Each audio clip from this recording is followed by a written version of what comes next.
Whether we are there or not, ITSP Magazine still gets the best stories. Plenty of conferences and events spark our curiosity and allow us to start conversations with some of the world's brightest minds. In person or virtually, Sean Martin and Marco Ciappelli go on location and sit down with them at the intersection of technology, cybersecurity, and society.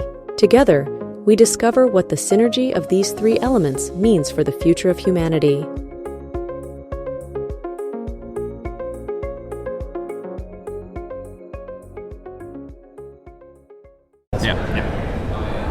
Go. Marco. Sean. It's movie time. Yeah, the Avengers. The Avengers. Or the new one, which is the Thunderbolts. We'll see what happens. Or is it Deadpool, Wolverine? Or that too.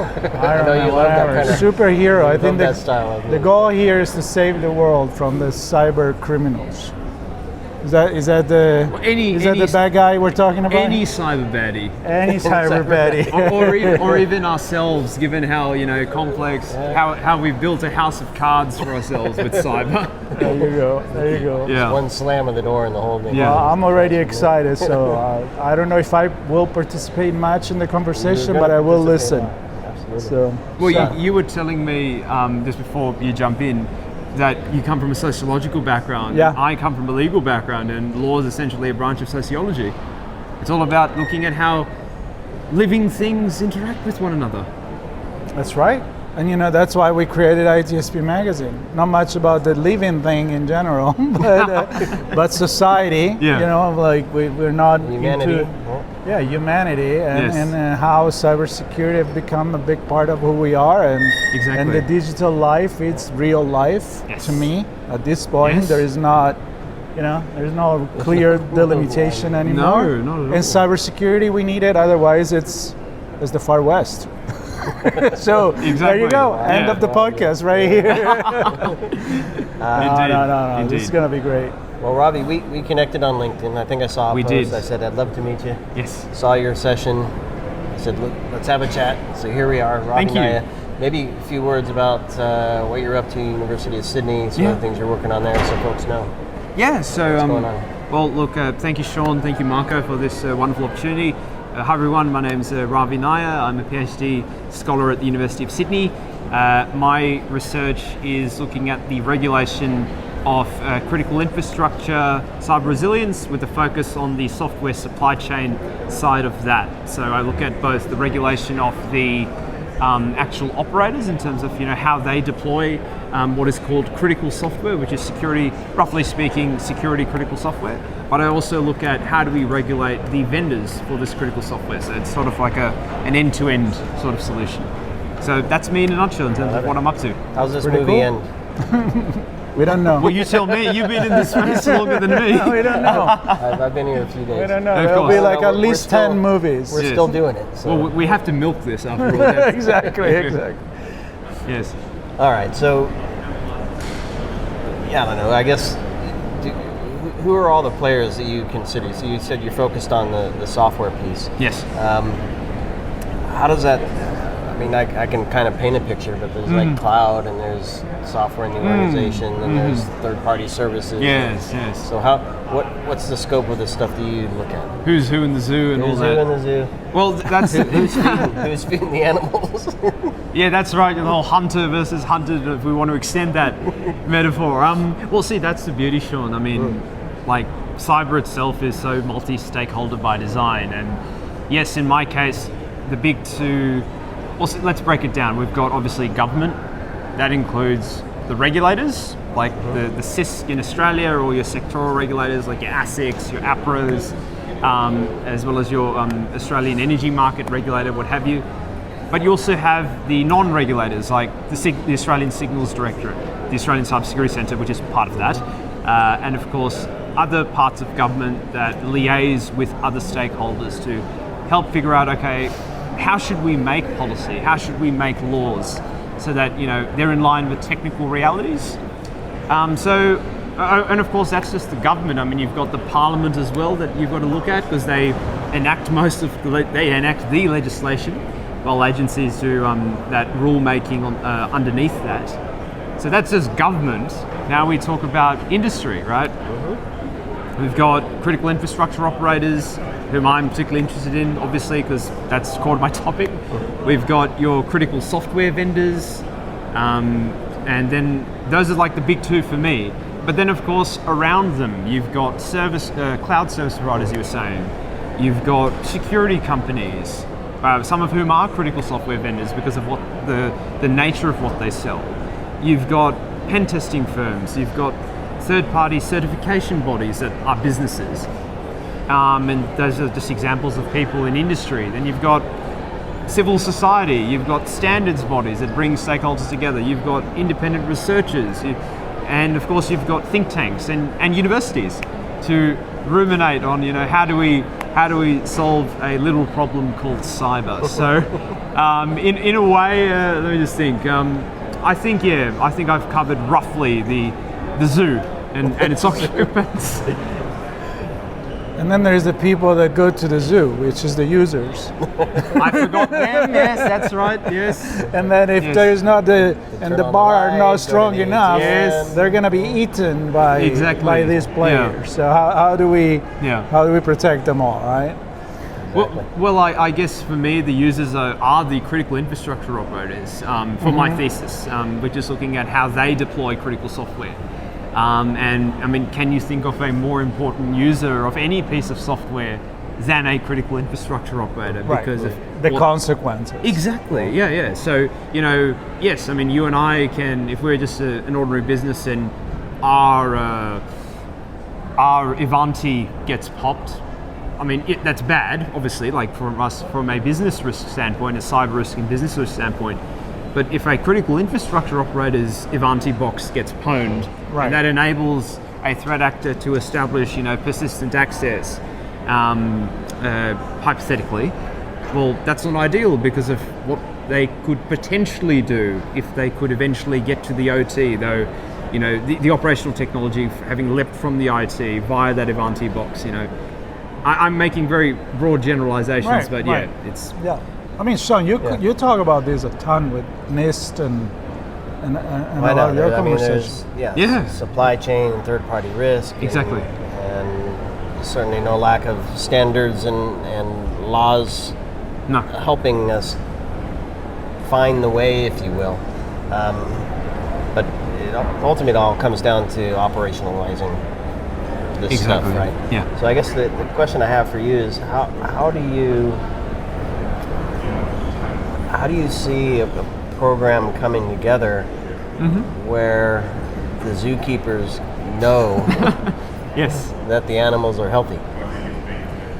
Well, I guess that's what the PhD is trying to figure out, or indeed any regulatory exploration is trying to figure out. Because, yes, you have... I'll put it a different way. Yeah. You bring in a panda to the zoo, is that all right? Well, it's like deploying anything willy-nilly on the network. Yeah. Or a lion from South Africa. That might, let's just talk about Australia. Yes. The language and the messaging and the people and the dogs that you encounter when you enter the country. Yeah. Pretty significant in terms of don't be bringing any bananas in. That's how I know I've come home from overseas. The quarantine beagles. So I guess using that as an analogy. Yes. Are there things in the physical world like that we can leverage, take advantage of to accomplish what we're trying to achieve in the software space in critical infrastructure? Well, I mean, there's one big part of the physical world that is core to operationalizing anything, let alone with software and infrastructure, cyber resilience. I mean, us, the people. We the people, to use that phrase. Because, and I say this because, yes, my thesis looks at, technical, like the regulation of fairly technical concepts. But a core underpinning of my thesis is regulatory theory and corporate governance. Because after all, most of our critical infrastructure is operated by businesses that are for-profit businesses. Yes, of course, there are public, there are non-profit corporations, there are state-owned bodies that are wholly within government, but most of our essential services are provided by for-profit businesses. Pretty much all of the software that is deployed by those businesses is made by other businesses, right? So I guess, to take a stab at your point about the physical world is, we have to ensure that frameworks influencing the conduct of the people at both the end users, in my case the critical infrastructure operators, and indeed the people at the vendors, the developers, the product security people, the overarching boards and senior executives. We have to ensure that those people are incentivized, legally or otherwise. Not everything has to be done through hard regulation, but they have to be ensured that they are driven to do things like, hey, we will have robust software development life cycles, because if we don't produce software that is secure by design, it hurts our bottom line as a business, right? Or we will be sued by our shareholders, as has happened in the US. And indeed, if you apply that to critical infrastructure, I mean, this is what the SOCI Act tries to do, where it basically says, okay, corporate governance is the board and senior executives managing risks to the business. Okay, we're going to require you to manage risks to the business. That is closely intertwined with other laws that regulate how those people make decisions. So I guess, you know, what you said about the physical, yes, there's especially if you look at OT, right? There's a lot of, physical stuff like switchgear, hardware, appliances and all that, but you got to go bring it always back to people, because people make the stuff, they break the stuff, they research the stuff, and they deploy the stuff. So you need to ensure that they're incentivized the right way. So didn't we just had not too long ago a conversation before the Toronto conference about the bill of software, where you go and look back as if it was the provenance of the software where it comes. Yes. The S-bombs. Yes. And now, so there are certain entities that are proposing that. Yes. There are certain countries that are proposing that. Yes. Your regulatory theory, is that a global theory, or you think that each country can actually develop its own? Oh, yes. Make your own adventure. We were talking about movies. So yes, is there like an Avengers for each country, and then eventually they do initiative, they take initiatives that are different. Yes. Maybe they reach the same goal. Maybe some win, some lose, or is like a global task force that you are envisioning here? I mean, look, if you look at the idea of a global task force, well, we already have that sort of thing with the standardization bodies like your ISOs, your ISA, IECs, who do, the standard 62443 series for OT security. And of course, within that, you've got people like NIST participating. So, and of course, there are formats, established formats for, you were talking about S-bombs, there are accepted formats for S-bombs out there, like I think it's SPDX and Cyclone DX. Those are two examples. So the point is that we are making efforts in that direction. Ideally, we want a coordinated approach, because we want to minimize regulatory arbitrage where one software vendor says, Australia is, to take a hypothetical example, Australia has weaker standards for software security, like, Australia, doesn't require S-bombs, but the EU does under the Cyber Resilience Act that just became law over there.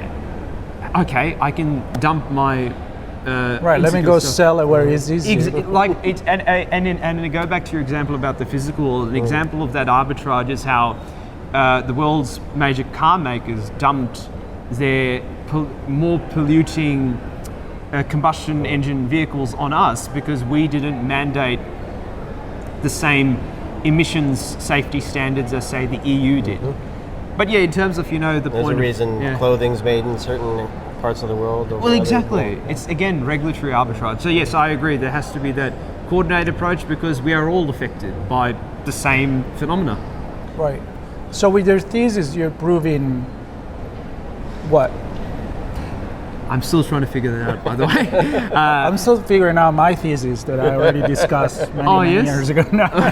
Well, very good. But it wasn't anything to do with this. Oh, of course. No, my point is, what am I arguing? What are you arguing? Well, the overarching thrust is that when we look at, if we break it down to, say, critical infrastructure and critical software. So if we look at critical infrastructure, well, we have great laws already in place. Countries around the world have started implementing such laws.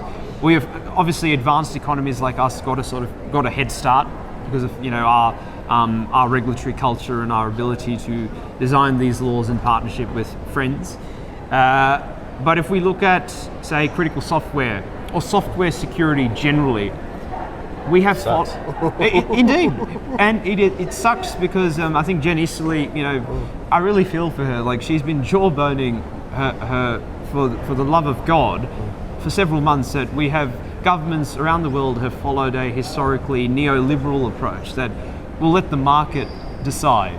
We won't take an interest even in regulating the security of software, of enterprise software generally. Yes, of course, there are exceptions like medical devices having their own particular standards, or if you're selling something to, say, the electricity grid, and I think the US, those are specific standards you have to meet.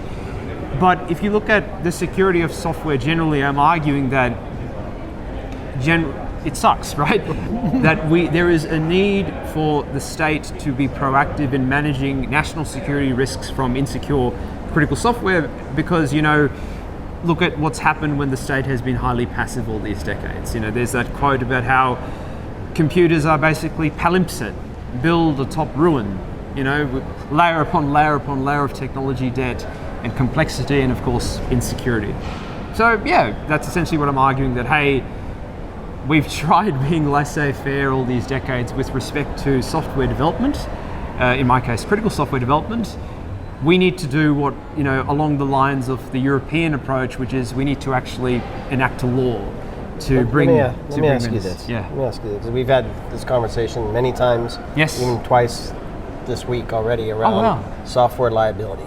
Exactly. Yes. And so I'll go back to my entering the country, and I've seen shows in the States where they show the airport. And they show the sniffing dogs, and they show... As in they show Australian sniffing dogs? Smuggler, to catch a smuggler or something like that. Okay. But anyway, so I had a notion of what I might encounter. Yes. When I arrive. Yes. There was a line of people with the dog, and it came up and sniffed the line of people. Yes. Not everybody got that special treatment. Of course. Not me. You didn't get that, yeah. No. So my point is, I had a view of what might happen, and if something bad was uncovered, it was going to be dealt with. Yes.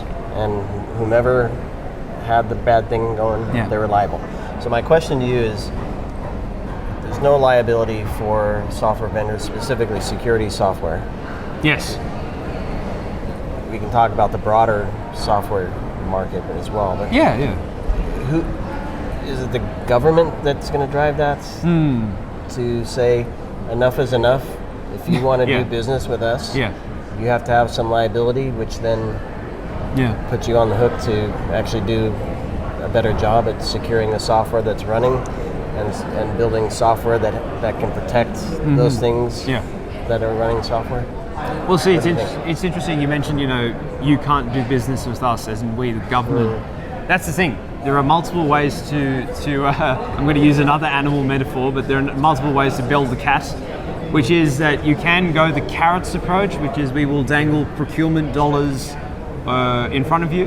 And the US has followed this approach under the Biden administration, that we will amend our procurement regulations that, you have to follow these certain practices with respect to the security of your software if you're going to sell to us. And of course, it's not perfect. They have a self-attestation form which is far from perfect, but that is one route you can take, the procurement route. And I think, and I've written about this as well for a German research institute when I was a guest fellow there, about what the Quad countries are doing, which is, we're going to use our collective purchasing power to, as a group of four, say, we're going to drive vendors to do better that way, by aligning our procurement standards to favor software security. But then we go back to the other aspect of what you said, which was, this is enough, we need to take action. That is where you look at stuff like liability, regardless of who buys the product. That's where you look at, now, the US has been, certainly bearing fangs about, more animal metaphors. The US has been bearing fangs about, they put out what was actually a pretty decently worded cybersecurity strategy last year, where they said, pillar 3 It's about shifting responsibility onto software vendors for insecure products that have silly bugs and what have you. And the phrase "duty of care" was tossed about. Of course, unfortunately, nothing has come off it. So we look at, okay, well, the Europeans have gone ahead and enacted and amended their product liability directive to cover anything sold in the EU, including software. We have the Cyber Resilience Act, which covers all software sold in the EU apart from stuff that is regulated under other frameworks, like, again, medical devices. But in terms of, what's going to work, I guess time will tell.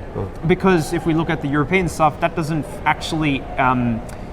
the European nations have to transpose that into their national laws, and that will take a few years. I guess it's simply like a wait and watch approach. In terms of creating consequences, well, yes, you can do procurement, but I mean, you can also rely on shareholders to bring class action lawsuits against their companies that sell software. Like, I think SolarWinds was sued. A few software vendors have been sued. So there are multiple ways to bring those consequences. Obviously, different ways have different levels of severity and rely on different stakeholders. But I guess the short answer is we'll have to wait and watch. So you part from the assumption that right now there is not enough control over the software used into the infrastructure for like critical infrastructure. Yeah. So, yeah. But you say some states, some country, they may do a better job than other. Europe's doing it, but nobody's perfect, and I don't think perfection is the goal. I mean, obviously something is going to come through no matter what if we want to keep using, right? Correct. I mean, we live in a global world where it may be easy to stop a border, especially if you're an island. When you can download the software, exactly. How you're going to go through that? So there is an entire thing. But very good point. But I guess the point that you have is for critical infrastructure, which should be as important as medical devices or anything that you do in the medical environment. Yes. There should be a much stricter regulation. I love the fact that you said that, because that exposes the bizarre contradiction that we do stringently regulate, and I say we collectively, obviously cybersecurity have their own regimes, but if you look at, say, the FDA regulations for medical device cybersecurity, or medical devices, even if you look at, like, if we stick to software, I mean, those medical IoT, the sheer, not necessarily the complexity, but the sheer stringency that if you're a medical device manufacturer and you want to just update something, you have to run it past the FDA, if I recall correctly, because I'm not an expert on medical IoT law. Right. But there is very stringent oversight from the FDA in the US, versus, of course, what direct oversight is there of an EDR vendor selling to a power station, and we know what happened with CrowdStrike. And that's exactly what I'm going with my head. Why not to bring to the same standard something that is still affecting the health and the life of the citizen. Absolutely. I think water, power, everything. You do that for food, you do that for medicine, medical device, drugs. Yes. Then do it for the water that we drink. Yes. The power plant that we may eventually breathe, atomic uranium in the air. I mean, you need to be much more stringent in what could cause a health hazard to the citizen. Anything deployed in there. We need you got my vote. We need a crocodile hunter. I don't know about that. That is a metaphor that has been tossed around, I think, for regulators. I'm sure I'm not the first. Yeah. Well, Ravi, it sounds like you have a lot of fun ahead of you. Yeah. And hopefully, if people are listening and you have some thoughts you want to share, I don't know, you're open to feedback. All right, yes. So we'll include links to connect with Ravi. And if you want to share, I don't know, stuff you've written or reports that you think our listeners would be interested in reading. We'll post a few links in the show notes for you as well. I mean, if I can just let listeners know, I mean, I have a blog on technology law, where I talk a lot about what I'm researching, called A Techno-Legal Update on Medium. And yeah, like feel free to check that out, folks. Yeah, and we'll put the links. We'll put the link to that too, Absolutely. so Yeah, we yeah. can connect straight away. Yeah, For yeah. sure. Well, I think there should be many people like you that brings very kind. this to the surface. I mean, we just recorded with the ambassador for cybersecurity. Brendan Dowling. Yeah, Yes. He's we, awesome, We isn't he? literally Yeah, he's just recorded fantastic. an hour ago. Yeah, yeah. And it is about putting together people Yep. for the interest of. Yes. For a global interest. That's what Absolutely. ambassadors do, right? Absolutely. So, Yeah, but we yeah. also need those people that do it at the high level and Yes. people like you that do it on the academic level. Yep. And people like us that try to take people like you and kind of do Share our your- own service share and your share story. it and share the stories. Thank you. So Thank you. Bring awareness. if you have drive ideas, as Sean cultural said, change, hopefully. get in touch and let us know, and I'll be happy to host even more conversations like this. absolutely. So thank you very much. Robbie, it's a Thank pleasure. you. Thank you It so much. was a pleasure meeting you pleasure. and learning Absolutely. about what you're doing. Thank you. And yeah, as I said, really, really humbled that you guys have interviewed me like this. I think this is the first time I've done any media in my Look at that. PhD, so It was always the a first pleasure. time. Thank you so Perfect. much. A privilege. I love it. Yeah, And I thanks love it. to Asa for hosting CyberCon and absolutely. bringing speakers like Ravi to bear and giving us an opportunity to chat. So thanks everybody. Stay tuned. We have a whole nother day. Another day. Chats coming to you. So stay tuned, subscribe, share with your friends and enemies, and we'll see you soon. Mostly enemies. Thank you.